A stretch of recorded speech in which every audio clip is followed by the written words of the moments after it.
नमस्कार, स्वागत है आप सभी का। एफएम न्यूज देख रहे हैं आप और आपके साथ मैं हूं नितिशा बंसल। 4 बज चुके हैं और 4 बजे करेंगे हम आज की सबसे बड़ी 4 खबरों का विश्लेषण। हर खबर का विस्तार से करेंगे हम विश्लेषण। PM Modi eight G20 summit, क्या कुछ उन्होंने वहां पर कहा है, क्या कुछ चल रहा है G20 समिट में, किस तरह से भारत को मिल रहा है विशेष स्थान। दूसरी खबर, मोहब्बत का मर्डर, किस तरह से मुंबई से दिल्ली तक का सफर तय हुआ और फिर दिल्ली से मेहरौली के जंगलों तक का सफर। मैनपुरी में मुकाबला, कांटे की टक्कर, डिंपल यादव और बीजेपी की तरफ से शाक्य चुनावी मैदान में। वही चौथी खबर, एयर इंडिया पर अमेरिका ने लगाया है जुर्माना। इन 4 खबरों पर हम बात करेंगे और इन 4 खबरों का विस्तार से विश्लेषण करेंगे।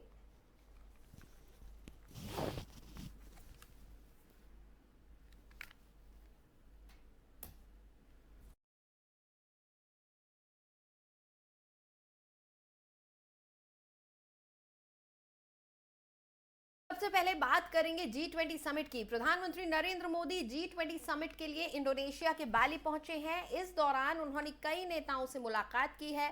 पीएम मोदी G20 शिखर सम्मेलन के कार्यक्रम के दौरान इंडोनेशिया और अमेरिका के राष्ट्रपति के बीच बैठे हुए नजर आए। आपको बता दें कि G20 समिट में अध्यक्षता 2022 G20 समिट में अध्यक्षता इंडोनेशिया कर रहा है और प्रधानमंत्री मोदी ने ब्रिटेन के नए प्रधानमंत्री ऋषि सुनक से भी यहां मुलाकात की। ऋषि सुनक के ब्रिटेन के प्रधानमंत्री बनने के बाद ये पहला मौका था जब प्रधानमंत्री नरेंद्र मोदी की उनसे मुलाकात हुई है। वहीं अमेरिका के राष्ट्रपति जो बाइडेन भी पीएम मोदी से गर्मजोशी से मिलते हुए नजर आए। तो तमाम तस्वीरें हम आपको दिखा रहे हैं किस तरह से प्रधानमंत्री नरेंद्र मोदी का इंडोनेशिया में गर्मजोशी से स्वागत किया गया। तमाम जो भारतीय वहां पर हैं उनसे प्रधानमंत्री नरेंद्र मोदी ने बातचीत की। इसके अलावा G20 सम्मेलन के दौरान जो तमाम राष्ट्राध्यक्ष वहां पहुंचे हुए हैं उन सभी से किस तरह से प्रधानमंत्री नरेंद्र मोदी की मुलाकातें हो रही हैं। बाइडेन से हुई है प्रधानमंत्री नरेंद्र मोदी की मुलाकात। इसके अलावा ब्रिटेन के प्रधानमंत्री ऋषि सुनक से मिले हैं मोदी और ऋषि सुनक के ब्रिटेन की कमान संभालने के बाद ये पहला मौका था जब आमने सामने की मुलाकात हुई है प्रधानमंत्री नरेंद्र मोदी और ऋषि सुनक के बीच। आपको बता दें कि G20 समिट 2022 की अध्यक्षता इंडोनेशिया कर रहा है इस बार। और सिटिंग अरेंजमेंट की अगर हम बात करें तो सिटिंग अरेंजमेंट काफी खास नजर आया था क्योंकि बाइडेन और इंडोनेशिया के राष्ट्रपति के बीच में बैठे हुए नजर आ रहे हैं। देखिए इन तस्वीरों में आप देखिए और भारत की स्थिति को समझिए किस तरह से इंडोनेशिया के राष्ट्रपति और बाइडेन के बीच में प्रधानमंत्री नरेंद्र मोदी को रखा गया था, उनका सिटिंग अरेंजमेंट किया गया था।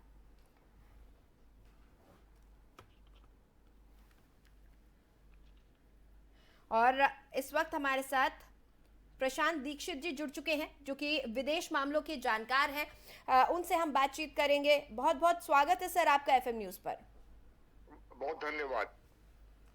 प्रशांत जी, जो तस्वीरें आज G20 समिट से हमारे पास आ रही हैं बहुत खास नजर आ रही हैं। एक तरफ इंडोनेशिया के राष्ट्रपति बैठे हैं और दूसरी तरफ जो बाइडेन बैठे हैं और बीच में भारत को स्थान दिया गया है। उनके बीच में बैठे हुए हैं प्रधानमंत्री नरेंद्र मोदी। क्या है इसका सिग्निफिकेंस?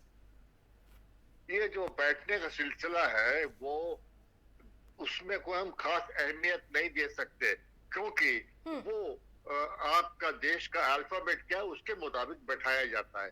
लेकिन जो मैं आशा करता हूँ कि G20 की जो मीटिंग या समिट हो rही है वो संसार की सबसे बड़ी समस्याओं को ध्यान दे।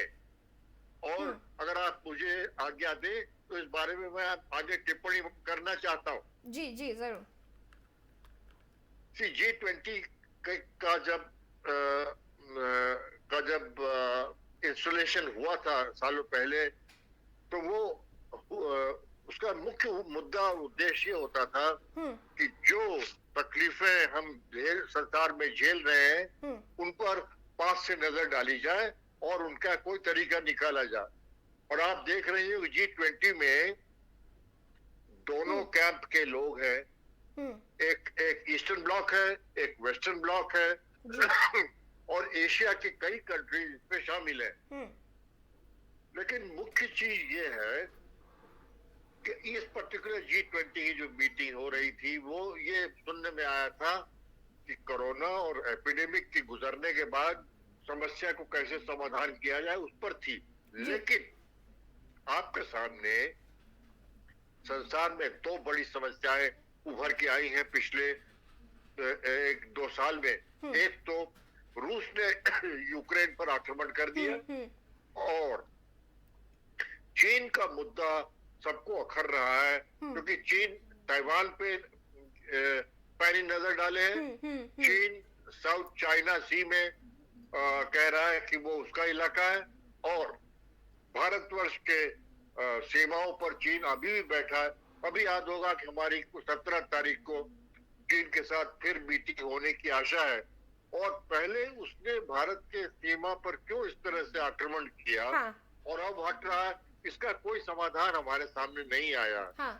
तो मैं आपको आपके सुनने वालों को और दर्शकों को ये बात याद दिलाना चाहूं, इस बार की G20 जितने भी सामरिक समस्याएं हमारे सामने खड़ी हुई हैं, जैसा कि मैंने जिक्र किया कि रूस यूक्रेन पर हमला किए जा रहा है, कोई रुकावट नहीं और चीन के तौर तरीकों को देखने की आवश्यकता है। एक बात तो ये अच्छी है कि चीन के राष्ट्रपति जी जिनपिंग बाइडेन से पहली बार बोलेंगे, उनकी मुलाकात हो चुकी है और कई समाधान निकलने की मैं आशा करता हूँ। बताइए जी। प्रशांत जी, देखिए एक खास मुलाकात और हुई है, वो है ऋषि सुनक और प्रधानमंत्री नरेंद्र मोदी की। प्रधान नरेंद्र मोदी जी भारतवर्ष की ओर से खास भूमिका इसमें उठा रहे हैं कि उन्होंने रूस और यूक्रेन में दोनों देशों को कहलवाया है कि युद्ध आज के लिए उचित नहीं है। ये राष्ट्रपति पुतिन की ओर इशारा करते हुए कहा था। अब हमारे जो विदेश मंत्री हैं वो अभी रूस गए थे और रूस के बाद यूक्रेन गए थे और दोनों के साथ बैठकर इस जो समस्या खड़ी हो गई है रूस के यूक्रेन आक्रमण से, उसका समाधान निकालने का प्रयत्न किया जा रहा। ये बात मेरे दृष्टिकोण से काफी अहमियत रखती है कि कोई संसार का ऐसा देश नहीं है जो कि दोनों से जाके मिल के रास्ता निकालने की कोशिश करे। ये कहा जाता था कि शायद चीन इसमें कदम उठाएगा, लेकिन चीन की तरफ से हमें कोई इशारा नहीं मिला। ये भी सुनने में आया कि फ्रांस के जो राष्ट्रपति थे वो दोनों देशों से ये कहलवा रहे थे कि वो अपने जो सवाल है उनसे अड़िग से हटकर कोई रास्ता दिखाएं जिससे कि ये जो सामरिक व्यवस्था पर असर पड़ रहा है उसका कोई तरीका निकले। आप सब जानती हैं कि रूस और यूक्रेन के आपसी अनबन से और इस युद्ध से संसार के कई देश हैं जिनको की काफी तकलीफ उठानी पड़ रही। आपका पड़ोसी श्रीलंका ऐसी अवस्था में आके खड़ा हो गया कि उनको खाने तेल हर एक चीज की कमी हो गई। भारतवर्ष ने मदद की बड़ी मात्रा में, चीन की तरफ से कोई मदद नहीं आई जिससे कि उनकी आर्थिक अवस्था पर कोई भी आसानी हो सके।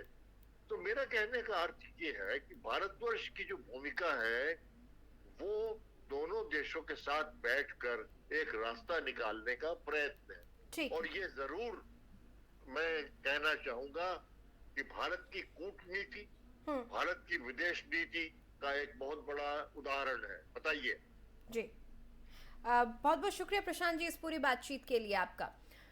तो प्रशांत जी हमारे साथ जुड़े हुए थे, उन्होंने बताया कि किस तरह से भारत की स्थिति इस वक्त G20 समिट में है और जो सामरिक गतिविधियां हो रही हैं इस बीच दुनिया भर में, चाहे वो रूस और यूक्रेन के बीच जो टेंशन चल रही है, जो वॉर चल रहा है उसकी बात करें या फिर ताइवान को लेकर जो चीन का स्टैंड है उसकी हम बात करें, इन तमाम चीज़ों में भारत बहुत अहम भूमिका निभाता है।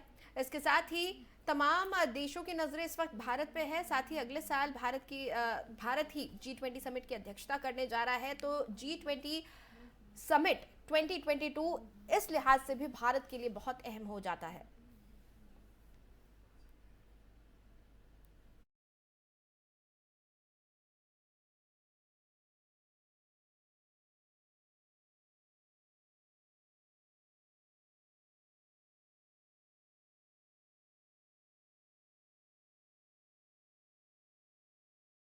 और श्रद्धा हत्याकांड को लेकर दिल्ली पुलिस तेजी से जांच कर रही है। इसी कड़ी में मेहरौली में आरोपी आफताब के घर पर दिल्ली पुलिस की टीम ने पहुंचकर छानबीन की है।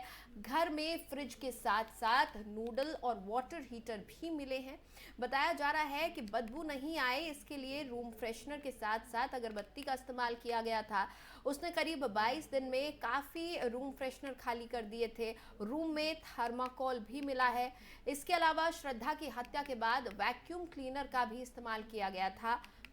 खाना भी आसपास लेने आफताब नहीं जाता था। दिल्ली पुलिस के सूत्रों के अनुसार श्रद्धा के शरीर के अंगों को काटने के लिए केवल एक हथियार का इस्तेमाल किया गया था। आफताब ने शरीर के अंगों को काटने के लिए एक मिनी आरी का इस्तेमाल किया था। मिनी आरी अभी तक बरामद नहीं हो पाई है। इस बीच जंगल से श्रद्धा के शव के टुकड़े मिले हैं। दिल्ली पुलिस ने बताया कि जंगल से मिले टुकड़ों को फॉरेंसिक टीम ने बरामद कर लिया है। उन्हें उसके पिता के डीएनए सैंपल से मिलान के लिए भेजा जाएगा। अन्य हिस्सों की तलाश अब भी जारी है।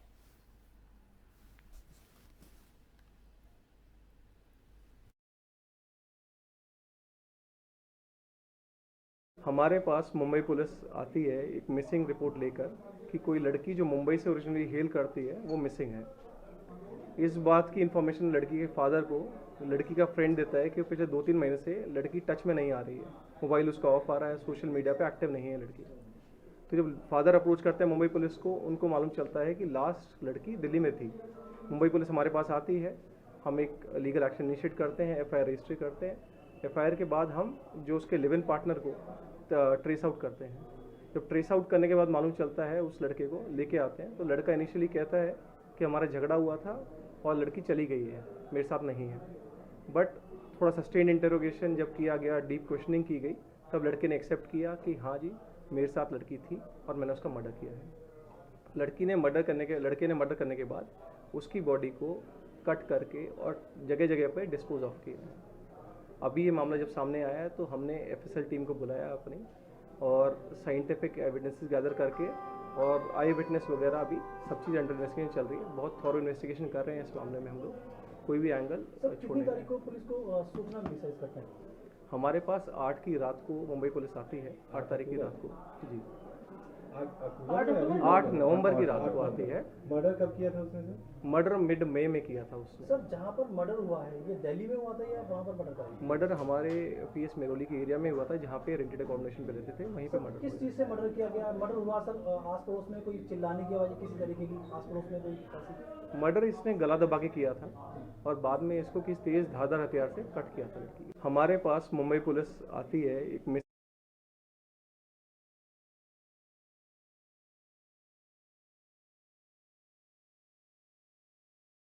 इसी खबर पर ज्यादा जानकारी के साथ मेरे सहयोगी अजीत मेरे साथ सीधा जुड़ रहे हैं, उनसे हम बातचीत करेंगे।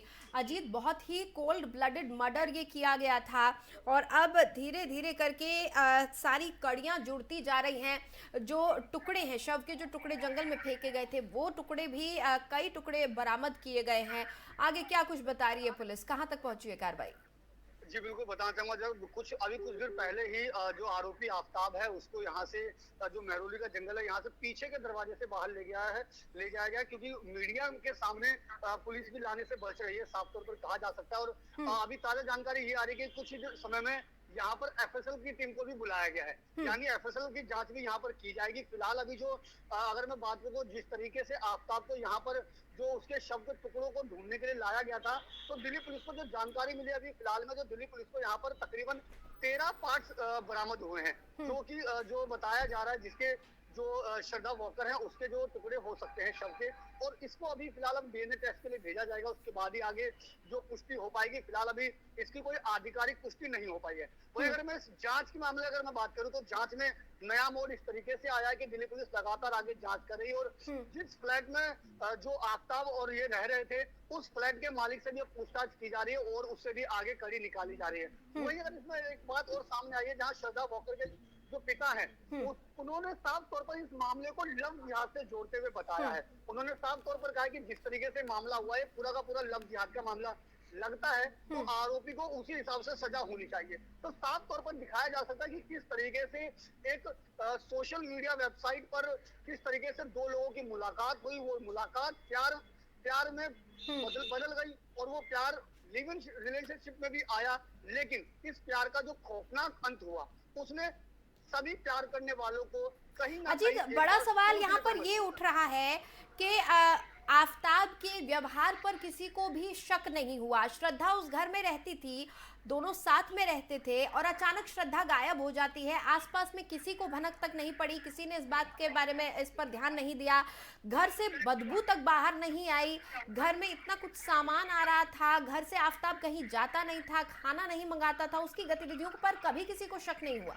ये बहुत बड़ा सवाल है। इसमें जिस तरीके से शक की अगर मैं बात करूं, शक होने की गुंजाइश शायद इसलिए भी नहीं थी क्योंकि जो आफ्ताब है उसने पूरा का पूरा जो कोशिश समझी साजिश के तहत इस पूरे जो मर्डर है इसको अंजाम दिया, और साफ तौर पर उसके लिए क्योंकि कहीं ना कहीं जो शव है उसमें से बदबू ना आए, बहुत कोल्ड ब्लडेड मर्डर, और उसके बाद उस अपराध को छुपाने की जो साजिश थी, जो प्लानिंग की गई, वो भी बहुत ज्यादा सोच समझ कर की गई थी। बहरहाल बहुत बहुत शुक्रिया अजीत उस पूरी जानकारी के लिए आपका।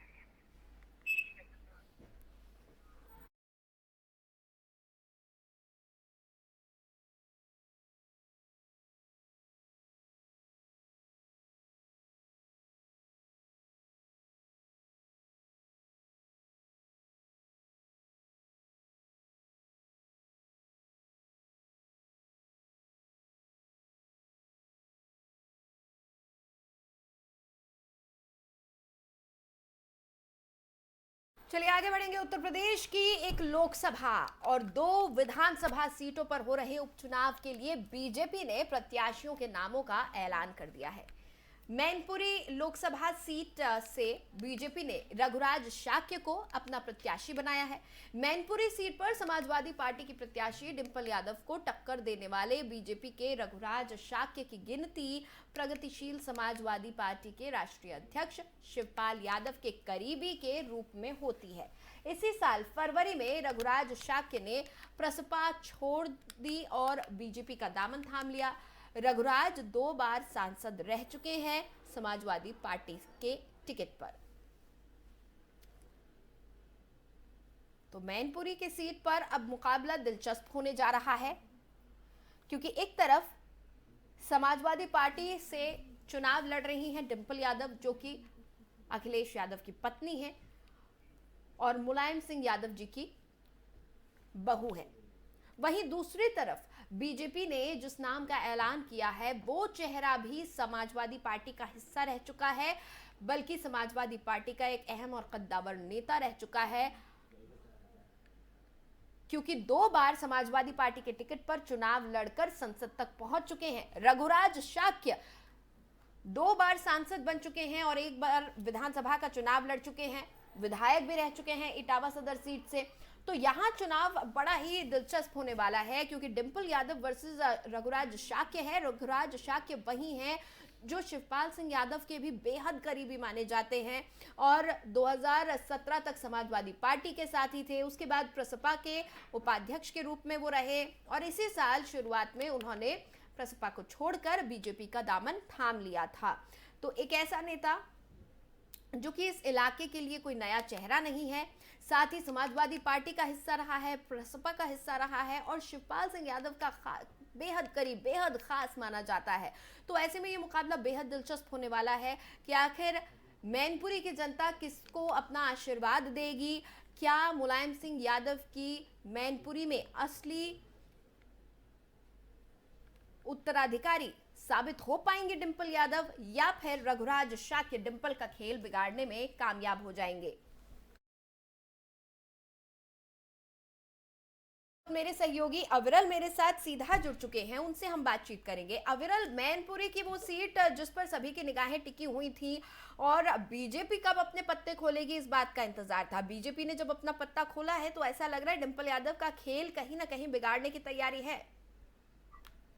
बिल्कुल नितिशा, देखने वाली बात यह है कि जिस तरीके से तमाम राजनीतिक पार्टियां इस पर नजर बनाए हुए थे कि आखिर मैनपुरी की सीट पर अब क्या होने वाला है, तो ऐसे में जिस तरीके से समाजवादी पार्टी ने डिंपल यादव को वहां पर से प्रत्याशी बना दिया था, तो ऐसे में अब भारतीय जनता पार्टी की तरफ से तमाम आशंकाएं लोग लगाए हुए थे कि आखिर किसको वहां पे उतारेंगे। तमाम अटकलें लग रही थी अपर्णा यादव की भी कि क्या अपर्णा यादव को उतारा जाएगा, लेकिन वहां पर अपर्णा यादव को न उतार के सीधे रघुराज शाक्य को उतार दिया है। तो ऐसे में सीधे तौर पर अब मुकाबला जो है वो कांटे का होने वाला है, क्योंकि रघुराज शाक्य वहीं पर से सीधे तौर पर समाजवादी पार्टी के गढ़ से ही लगातार वहीं पर से आते हैं, इटावा के मूल निवासी हैं, वहीं से रहते हैं और उनको ये पूरा तरीके से पता है कि आखिर समाजवादी पार्टी के गढ़ में अगर सेंध लगानी है तो किस तरीके से लगानी है। तो ऐसे में अब कहीं ना कहीं ये बहुत ही ज्यादा दिलचस्प मामला होने वाला है कि जिस पहले से ही वो समाजवादी पार्टी में रहे, उसके बाद प्रसपा में रहे और अब भारतीय जनता पार्टी में वो कहीं ना कहीं चुनौती देते हुए नजर आ रहे हैं। यानी आप समझिए कि जिस तरीके से समाजवादी पार्टी का गढ़ माना जाता है मैनपुरी, इटावा और उधर का जितना भी क्षेत्र है, और उसमें अब ये शाक्य पूरी तरीके से दमदारी के साथ में लड़ने की पूरी तरीके से उतर चुके हैं मैदान में और अब बीजेपी का जितना भी तंत्र है वो वहां पहुंचकर पूरा प्रचार प्रसार करके भारतीय जनता पार्टी को जीत दिलाने की कोशिश करेगा। लेकिन अब मतदाताओं के ऊपर में निर्भर करेगा कि वो वास्तव में जो परंपरागत सीटें हैं जो वहां पर से लगातार जो दबदबा सपा का रहता है वो वापस कायम रहेगा या फिर इस बार बीजेपी वहां पर सेंध मारने में नितिशा कामयाब हो पाएगी। बिल्कुल, बहुत बहुत शुक्रिया अविरल इस पूरी जानकारी के लिए आपका।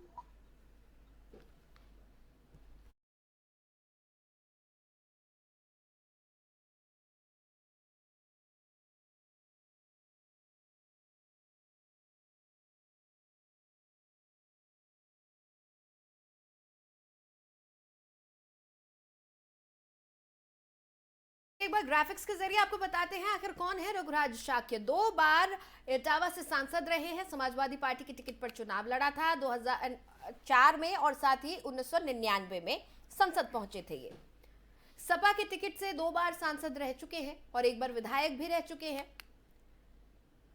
शिवपाल यादव के बेहद करीबी माने जाते हैं और इस साल की शुरुआत तक प्रसपा में उपाध्यक्ष के पद पर भी काम किया है। प्रसपा छोड़ बीजेपी में इसी साल शामिल हुए थे रघुराज शाक्य।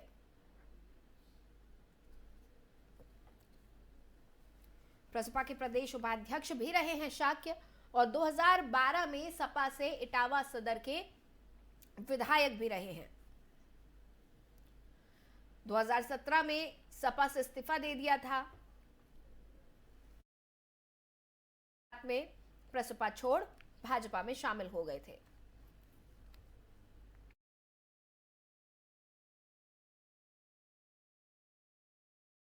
चलिए अब आगे बढ़ेंगे और बात करेंगे चौथी और आखिरी खबर की। अमेरिकी सरकार ने दरअसल एयर इंडिया पर तगड़ा जुर्माना लगाया है।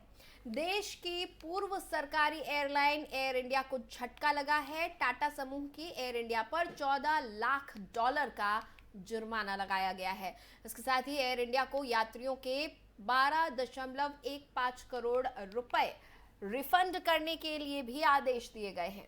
कोविड-19 महामारी के दौरान एयर इंडिया की फ्लाइट्स के कैंसिल होने या उनके शेड्यूल में बदलाव से प्रभावित यात्रियों को टिकट के पैसे लौटाने में हुई देरी के कारण एयर इंडिया पर ये जुर्माना लगा है और रिफंड के आदेश आए हैं। हालांकि रिफंड में देरी का मामला तब का है जब एयर इंडिया भारत सरकार के स्वामित्व में थी। यूएस डिपार्टमेंट ऑफ ट्रांसपोर्टेशन का कहना है कि एयर इंडिया की रिफंड पॉलिसी के तहत पैसेंजर्स को अपने रिफंड पाने में दिक्कतों का सामना करना पड़ता है। इसी वजह से एयर इंडिया को आदेश दिया गया है कि वो यात्रियों को रिफंड करे और जुर्माना भी देना होगा।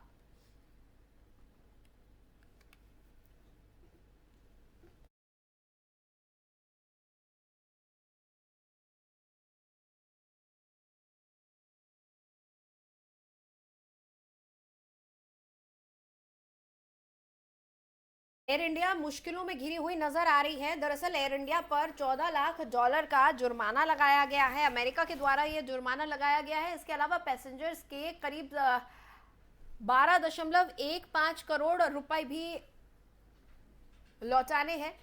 पैसेंजर्स को जो परेशानी उठानी पड़ी थी कोविड काल के दौरान, उस वजह से ये जुर्माना एयर इंडिया पर लगाया गया है। दरअसल कोविड के चलते पैसेंजर्स को रिफंड मिलने में देरी हुई थी कैंसिल्ड फ्लाइट्स का, या फिर अगर फ्लाइट्स का शेड्यूल चेंज हुआ है तो ऐसे तमाम केसेस में जो रिफंड मिलना था उसमें देरी हुई थी और इसी के चलते एयर इंडिया पर यह जुर्माना लगाया गया है। हालांकि ये पूरा मामला जिस वक्त का है, उस वक्त एयर इंडिया, आज का एयर इंडिया जो कि टाटा समूह का है, उस वक्त एयर इंडिया भारत सरकार के स्वामित्व में था।